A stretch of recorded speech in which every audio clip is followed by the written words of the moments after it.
Hey everyone, Anthony Fantano here, internet's busiest music nerd. Hope you are doing well. Oh my god! Oh my god! Oh my god! I love that. Live is crazy. That's sorry. That's a hype start to the whole thing. Yeah, it's time for an interview with Baauer, producer, DJ, streamer, music historian.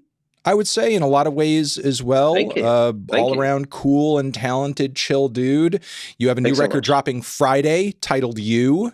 Mm-hmm. And we are going to talk about that. We're going to talk about the art of sampling in music and anything else that comes up in the conversation. Thank you very much for taking the time.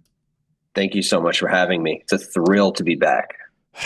All right. Well, damn, there's like so many ways I feel like we could approach this topic that we haven't when we had this conversation, pretty much the same conversation last time, you know? Yeah. There's so many different elements to the music sampling game. But I know one of the first things that kind of came to mind that made me want to reach out and have this talk in the first place was, truly a classic for this art form. Girl Talk's Night Ripper has just turned 20 this year, which, as like an elder millennial who very much remembers kind of like the breakout that Girl Talk had in the 2000s. At the time, that was just such a like mind-blowing album that there wasn't just anything out there quite like at the time. And the run that he had immediately after was really impressive. And despite the fact that, he was held back in a lot of ways because of the way that, sampling is treated in the music industry and kind of the commercial limitations, he still went on to have like quite a huge impact on DJ culture, the electronic music scene, broadening the mainstream public's perception of sample-based music as well. Just off the top, like with this album turning this age, like what are some reflections that you have, and have you gone back to it at any point recently and kind of like, heard how it's held up? Yeah, it's crazy. It's cool because it was so like, you had to experience it on the spot. You know what I mean? It was like you said, it was a little bit of a you had to be there kind of thing. You had to be there, and it was all free. All these releases were free. Because he literally couldn't release it because it was completely filled with copyrighted music. I know like some of the super early stuff, I forget the title of it off the top of my head. The record he came out with just before that one, Night Ripper, that is like when he was like even more underground than that, he was doing like some official pressings of some of his albums. And I do have like an official, like not CDR version, like copy of one of his first albums. But then once he like really started to like garner the same level of attention that, Danger Mouse was with like the Gray album, then it all became like a little bit more dangerous to do so. But with the internet being at kind of the level of accessibility that it was at that time, it was really easy to start a platform where you could, upload a zip file of the record and have people download it instantaneously and create a buzz and make an audience that way, even without releasing physical music. Yeah.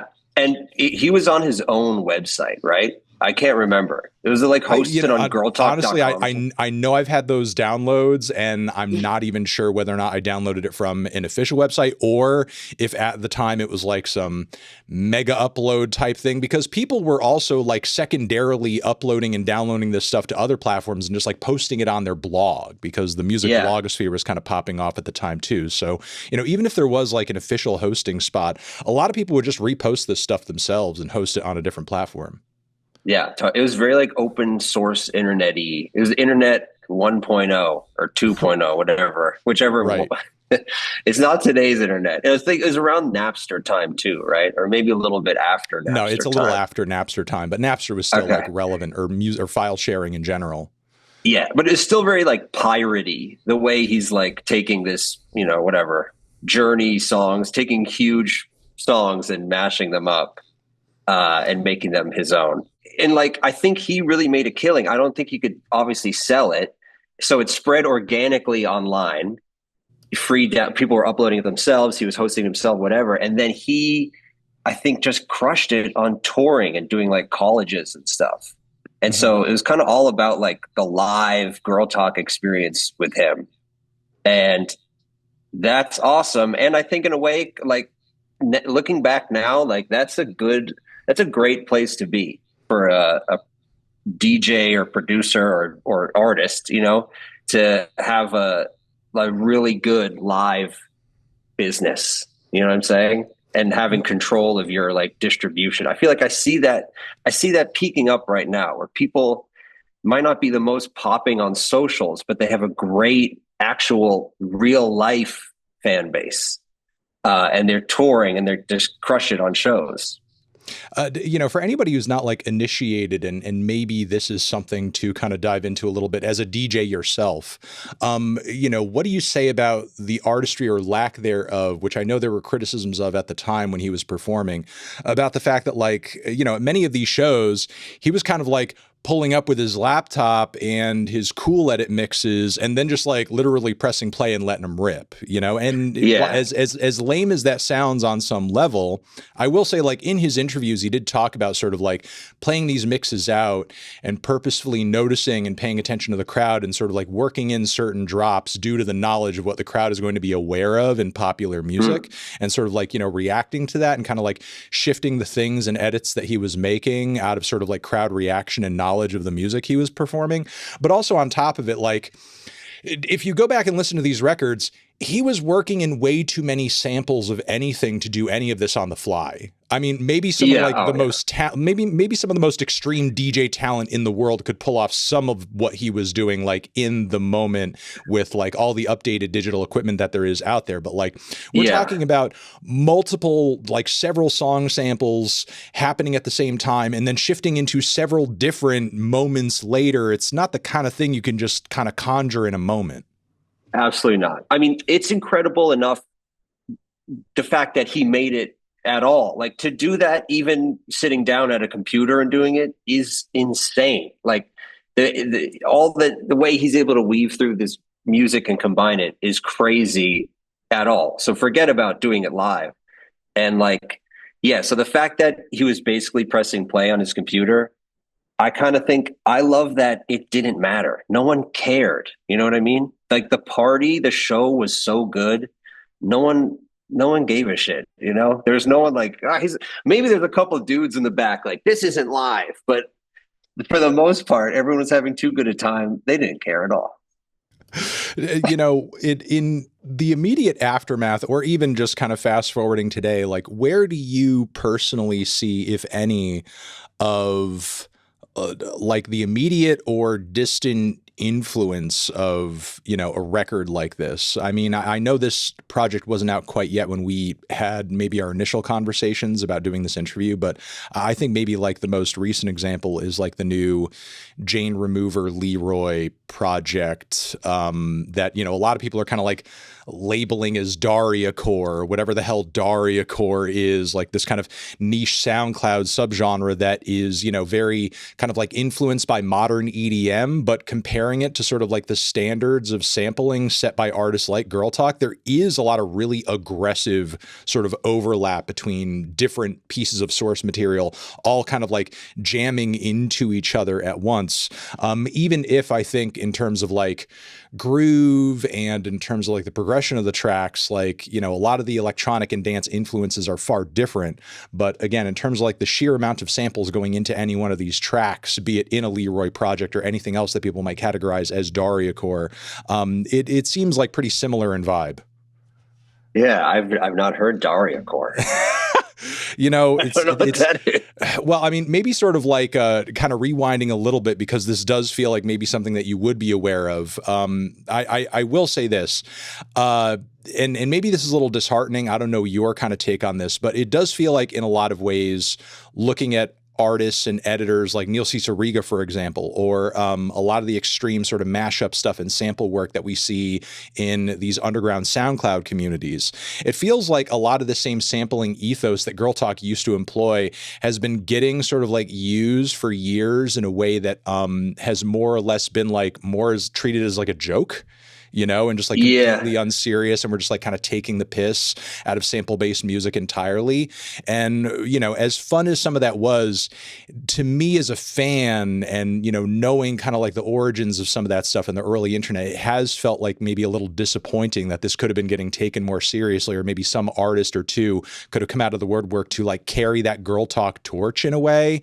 Yeah. But, now that like, I feel like we kind of moved through that era, artists like Jane Remover through the Leroy handle and so on and so forth, I think they're taking a little bit more of a serious approach to it. And it's starting to regain more of kind of like a perception of it being an art form as opposed to just like an online meme. Yeah. I mean, first, I'll say that like I do think that girl talk, it was always goofy from the jump. There's You an know, element and of humor there for sure. I think there's always humorous. It's always silly, in the best way. You know, it's just pure fun. And part of that is because he is sort of a jukebox in a way. You know, like I do think there's a difference in sampling. Like he's definitely doing a different kind of sampling than other samplers that I like and like to analyze and talk about. He's like party rocking all the way. So he's taking like, the most. It is a party rock ethos. He's party rocking. He's taking the songs, the most biggest famous songs, and mashing them up in an incredible way.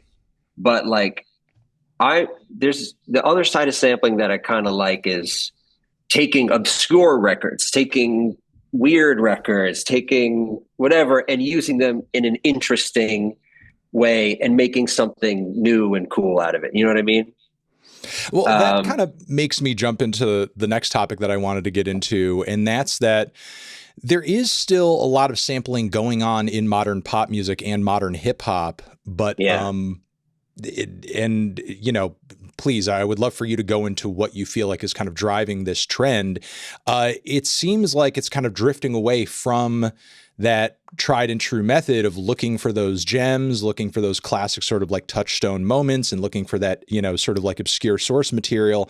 And instead, maybe to save themselves a headache or whatever, a lot of these producers are opting instead to go on a lot of these STEM websites that have sort of like, popped up and cropped up all over the internet, where it's just kind of easy to search up guitar line. Here's the key. Here's the tempo. I'm just going to basically look through a bunch of random whatevers and, just pick what works for me. And then I guess through a lot of these platforms and interfaces, you're kind of like pre-agreeing to a split or something upon usage. And now we have songs that are like at the top of the charts, like Sabrina Carpenter's Me Espresso, which a lot of people have acknowledged, like a lot of pieces of that instrumental are sort of like, just random stems pulled off of those kinds of platforms. Like as a producer yourself, do you find that process kind of a lot less interesting or sexy? And you know what? I think it's great. I think it's fucking great. I'm of the mindset, like, if you can make that a hit, like, more power to you. That's a flex.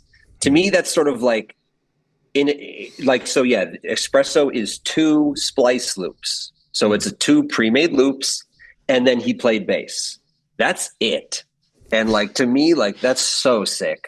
That rules. It's more of a flex. It's like, watch me make a hit with 2 pre-made things there. Like, enjoy that. I love that stuff. And like, if you can do it, you can do it. Yeah, and he did it. And there's also there's this more sample record, Dusty Fingers version of that too. I'm going to try to think of an example, but there's examples of hits from the past. You know what? How about I just did one of Butterfly by Crazy Town. Okay. Butterfly by Crazy Town. Yeah. Number 1 record. I love that song so much. That is a loop from a Red Hot Chili Peppers song, a 4-bar loop, and a skull snaps break, which is one of the most used drum breaks ever. So it's 2 things. That's it. And it's a smash. And like, to me, that's almost like, that's like expert level. That's like S tier to be able to make a smash out of 2 things, even if they're like pre-made loops. Could you talk about maybe some of your own creative process with this new record that's about to come out with regards to like what you just said, not only in terms of creative process, but maybe, even like the sample clearance experience between a track like Better, where you have like one or two very kind of clear cut pieces that you're borrowing and chopping and working into the song, Yeah. versus a track like You Give Me Love, where you not only have that kind of like Superfly co-credit, but you're actually working with many more different pieces of source material overlapping all at once. Like, Yeah. working through tracks where you have a lot more kind of like plates spinning, getting that to the Hmm. finish line. How much more difficult is that than something that's maybe a little bit more stripped back? Yeah, it really is a case by case basis. Like it could be a song with one sample, but that one sample could be a nightmare. Or you Mm. could have a song with five samples, but if they're all pretty good, then it's like then it can be smooth. So there's been tracks where it's just one sample, but they're like the sample owner is like, like you have to give us 100% publishing or we won't do it. Like that's it. Uh, and then there's tracks where there's five samples on it. Like this track, Somebody, there's maybe like four or five samples, but they were all pretty easy because all the sample owners were just down and open to it. So yeah, kind of depends, but it's always kind of a pain, which I hate to say. It's not good for the art of sampling, but it's difficult to get these samples cleared. It's like it's hard. This is also your first album in 6 years. I know that, obviously with sort of like streaming and music commentary too and performing, you've had other irons in the fire outside of Yeah, that. But like, yeah. is there any other thing that sort of like personally kind of, kept that gap of time extended? Or was there some kind of like internal pressure telling you like it's kind of time now? Yeah, it was literally mostly just having finished music. Like I had everything like 90% finished. And I'd be like, all right, guys, can we put this out, please? And they're like, dude, we need like finished songs if we're going to put them out. And I was like, no. And so that went on for a couple of years, like, because I just hate finishing things. I can't finish. I'm terrible. Terrible And is lucky so, me to expect finished music. come on, man. You could call him out here. Lucky me I expecting know. finished music. That's Lucky crazy. me. One of them is right over there, but we'll talk later. But uh, uh, uh, yeah, I had to finish all these songs. And then after I finished the songs, which took a long time, then I had to clear all these samples. And clearing the samples, since there's so many, took a really long time. Got it. I also want to Yeah. talk about like kind of the mood of a lot of these tracks. I'm noticing that with this recent batch of teasers, I think like, not only you kind of calling back to a specific era of dance music that I would like you to kind of like, describe and kind of hit people to, but also there's like a real Mm-hmm. sense of sheer joy going on in a Yes. lot of these tracks. And I'm, Yes. noticing that is really kind of like going against the edgy, dark afters, thinking man's DJ set sort of energy that's kind of like, infected the scene like a disease. Was that a conscious effort? And look, I'm Yeah. not gonna act like I didn't play maybe a small part in sort of like endorsing some of the albums that have had that impact, but wanted to, definitely know your take on that and the mood direction for this Yeah. album. Yeah, I literally want to be good guy Baauer. I want to be nice guy Baauer. I want to blast happiness into the world however I can. And if it catches somebody, if it works in one way, that's a W for me. That's a big win. So that was the goal is like, okay, I want to make a happy album. That's the mission. That's the spiritual mission of this music is to like try to spread joy. And so like that's the goal is just like fire hose joy into the world. And I'm not even saying I'm the most happy person making this. I'm not, but like it's almost so it's just as much to try to make me happy as everybody else. And I also wanted to sort of have you touch down on sort of like a lot of the upbeat and I think like UK influenced house music that I feel like you're kind of calling back to on this record. Is this a particular sort of like era or time period that is really kind of speaking to you right now? Is this something that you're kind of calling back to because it's nostalgic for you, or is it something that, you've been kind of deep diving into more recently? Yeah, there's definitely a nostalgia element, although I don't want to like lean on that. I think too much nostalgia is not a good thing, you know, but Mm. it's a good ingredient with a list of other ingredients. But yeah, this is like it's definitely reference to the time when I lived in London growing up a little bit, and so I was listening to a lot of dance music just on the radio. And that was an era of a lot of sample based dance music, like Fatboy Slim, and like Daft Punk, Chemical Brothers, uh, Avalanches, Hmm. the Basement Jacks, Groove Armada, and like it's also a lot of it was very happy and like fun, not too serious a lot of the time, But still and really well put together. very well put together, masterfully put together. And I actually also, caught up recently with that first Chemical Brothers CD in a used bin. no, And I'm surprised how for $3, and I was surprised how well it's held up. There's like so there many you bangers on go. there still. Yes, yes, and it's like it also is like so accessible because electronic music, dance music hadn't quite been put into a lane so much yet. You know what I mean? It was still like kind of for anybody. Uh, and that's another thing I want to try to capture in some way. You know, that accessibility. Hmm. Because like now, like you talked about, whatever cool afters, vibes, dance music, like it's definitely been put into a lane. You know what I mean? Hmm.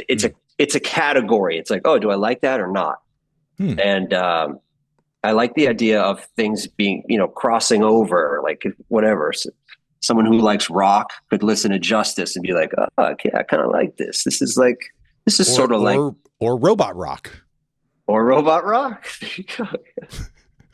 Yeah. I mean, to that point, do you feel like there's like, is it because of the age of electronic music and just kind of the history that we're all aware of, or is it because of the internet making everybody so much more self-aware of everything? But is there like too much self-awareness going on in terms of like, what are we doing? Why are we doing it? Where are we? I mean, I noticed recently, and maybe you caught this as well, there was that resident advisor, shout out to them, resident advisor think piece of like, there's no sound of the 2020s, when it comes to Mm. electronic music. And, in your opinion, as again, an electronic artist yourself and an aficionado connoisseur, Thank you. do you feel like that's even true? Do you feel like that's even a true assessment? And if it is true, does it even matter? Yeah, man. I don't know about that. I feel like they're just like, I feel like all music is a churning, swirling thing. You know what I mean? It's constantly referencing itself, eating up old stuff and spitting out. It's constantly in flux. So, and whoever can say we have a sound of now and can pinpoint that. You know what I mean? I feel like you do that 10 years, ten Yeah, years, it's and a you bit of point something that I back. feel like more retrospectively about what the Yeah, sound was like when it's over. yeah, yeah. So I feel like now, yeah, could I pinpoint what the sound of now is? No, I couldn't. But what I see is a lot of cool stuff happening right now, a lot of interesting stuff. But a lot of it is referential for sure. So maybe that's what they're talking about is we're in a pretty reference heavy time right now. Um, no, I agree. I mean, I think there are sounds and whatever assessments we're going to make of how prevalent they were it's going to happen when the dust settles. And I feel like I've Yeah. always kind of like had that perspective being a music reviewer, because that's sort of how it ends up getting laid out for every genre after all is said and done when a decade goes by or whatever. Um, Yeah. Something I want you to get into a little bit in reference, speaking of references back to our last conversation where you said something really prescient. You were on some prescient shit. This is why people need to be following you and paying attention to you and watching your Listen what I have streams and to listening to your music. say. You were on some prescient shit because you went on a whole diatribe hipping people in chat to the leagues and leagues and leagues of all of this like free old school sample material out there from these sample Yeah. packs, from these old Yeah. school sample packs, Yeah. drum breaks and instrument one shots and so on and so forth, all like through Internet Archive and so on and so forth. But then since we had that conversation, not only do I believe like a bunch of that shit got pulled down, but also Yeah. like One O Tricks Point Never did a whole record like downloading all that shit and then built new ambient progressive electronic experimental tracks off of all of that source material and other Yeah. stuff too, but still, and original synth work.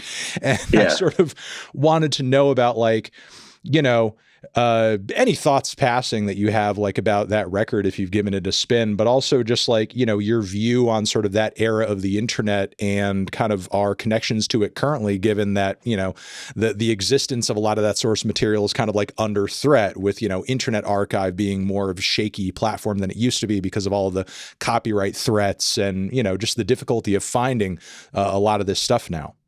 Yeah. First of all, Internet Archive being in trouble is terrible. That's like, we need that. And I think that should be available to all, like that type of whatever, that archiving of stuff. And those old sample packs are a tiny great part of that. You know what I mean? If you're a producer, you could go there and download all these amazing sounding sample packs. So that sucks. I hope that it's okay. Is it currently down? Like I've seen some people like mirroring it. And I know that sort of like in the original press run of the OPN record, was sort of like drove him to do that, was like seeing a lot of that stuff getting taken down. Right. So, that's very cool. I like that he did that. But also I'm very happy I was able to inspire him. You're welcome, OPN.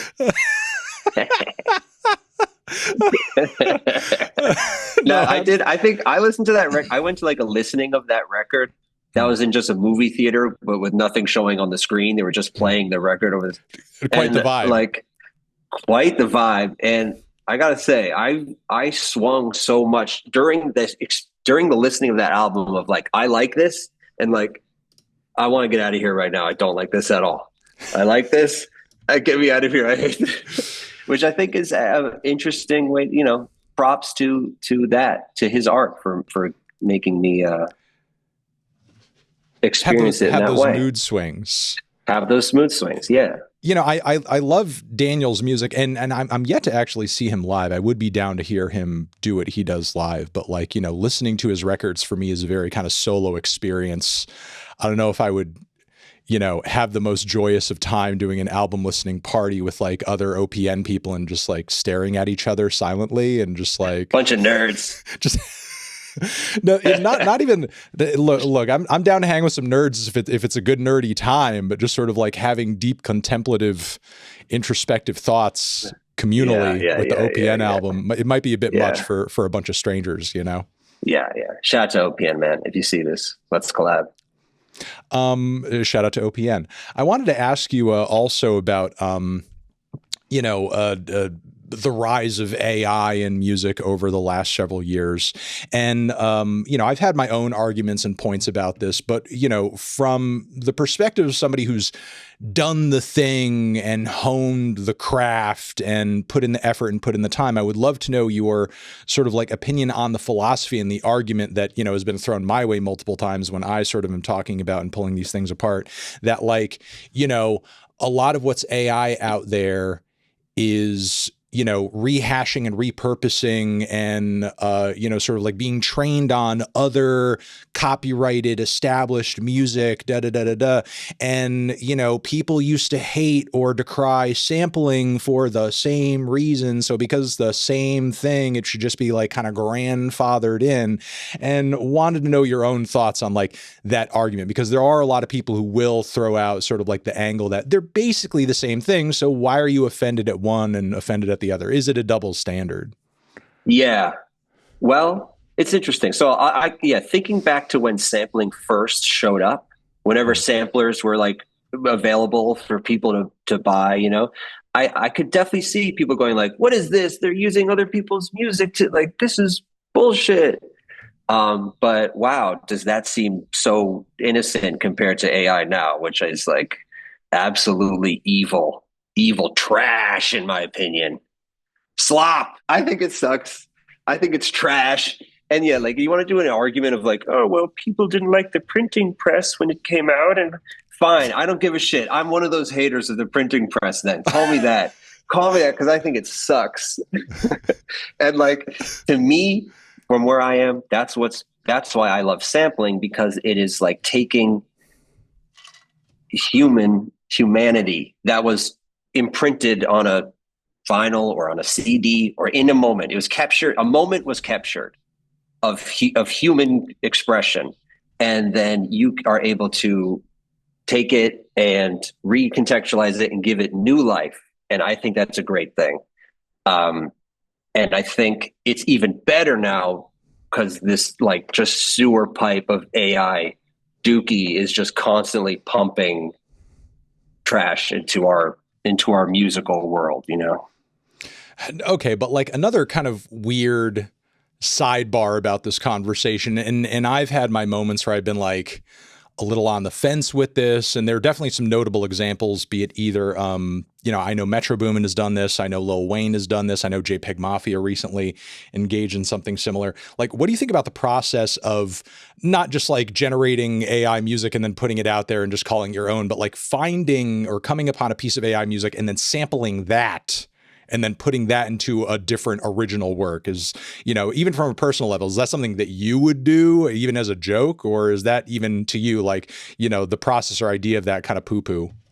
Yeah, I mean, I wouldn't do it knowing it was AI, just because I just don't really, I'm not a fan, I don't like it as a thing. But the chances are I have sampled something that was AI generated without knowing it. Maybe something on Splice, a loop. I totally bet I have without even knowing. And so, like, I don't know, what are you going to do, But like, I think whatever. Yeah, like if Metro Boomin samples an AI song and gives it, a new life and people love it. Yeah, I don't hate on that. I guess it's more like, just the form that AI technology has taken on that I have the issue with. You know what I mean? Which is basically like subscription model stuff. You know what I'm saying? Something with the fact that you're bringing up technology makes me kind of wonder. I don't know, I'm not a DJ by trade or anything, but for whatever reason, like my FYP or my Instagram Reels algorithm sometime is like filled with, and I'm sure you've seen this, like this old school, like,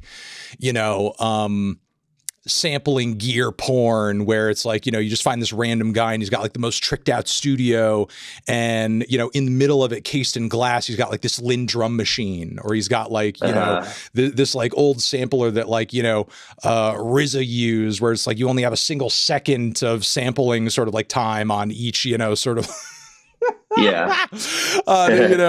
Each button and so on and so forth. Like, do you at all personally sort of see much merit or value in sort of like, kind of hyping up or idolizing these older sort of like machines? Do you feel like there's any real sort of like merit about like obsessing over these pieces? Like, is there anything that people are really getting out of kind of chasing after these pieces of hardware that they couldn't already just do on their laptops if they just like put in the effort?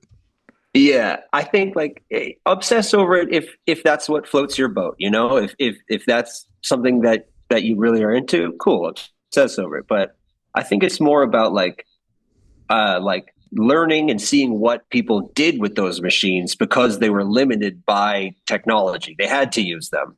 So with those limitations, they were able to get creative, and they were forced to get creative and do cool stuff and try to push the boundary. You know what I mean? And in doing that, they created timeless, incredible things.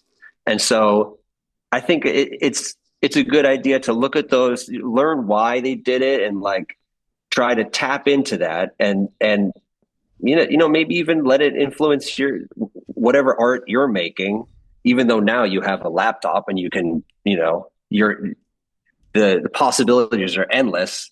I think it's a good idea to look back at when people were limited by technology and get inspired by it, because now those limitations are good. Like limitations on creativity, I find, are fantastic. If you just have a drum machine that has 4 sounds on it, you're going to make like some amazing shit. Cause like that's all you have to work with.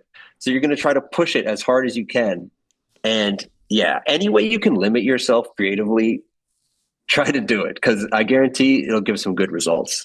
Well, it's just funny because some of these old school and kind of like classic pieces of gear are almost like more popular than ever. Some of their original manufacturers are coming out with updated versions, or, they're kind of like breaking into music scenes they weren't originally super popular in. I mean, I think maybe the most obvious example is like the SP404, which is like pretty much legendary status at this point. Mm-hmm. And like most recently, I just fucking saw Lorde at GovBall, and literally in the middle of her set, she had like this SP404 that had like these two jacks going into it, like with, I think, like some electrical or like duct tape around them so they wouldn't kind of come out of the SP super easily. And she like wrapped it around her head, had it literally in the middle of her chest like she's a transformer. And I think she was like feeding vocals into it. And she was twisting the knobs to sort of get that skip effect that you do when you're kind of like running a loop through it. And like when she would twist the knob, like her vocals would do the same kind of skip effect through the SP404.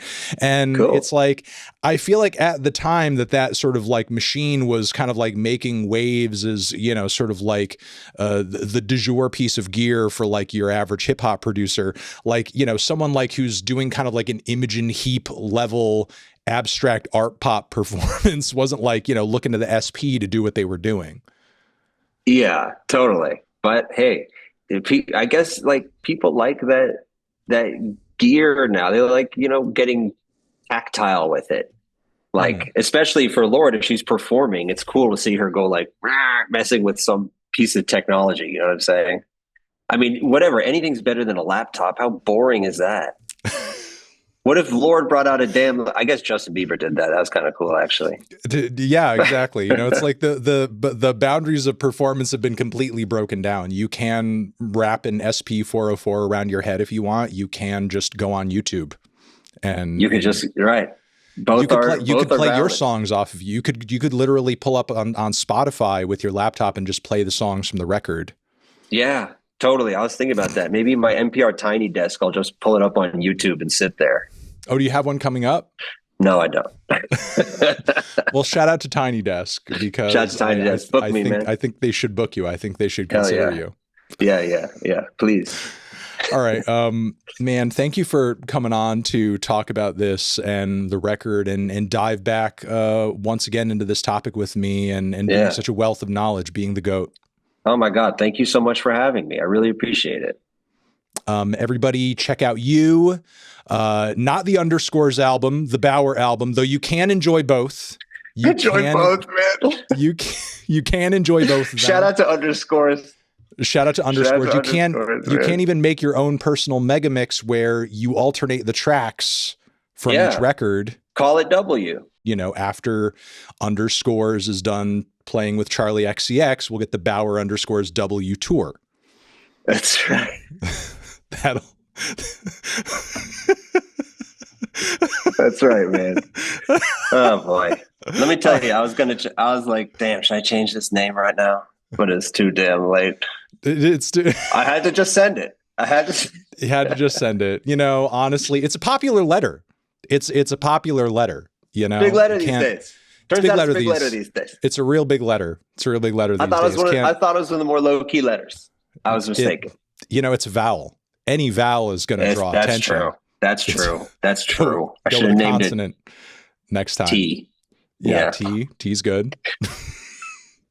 All right, man. Thank you very much. Man. Thanks so much. Have a good one for you.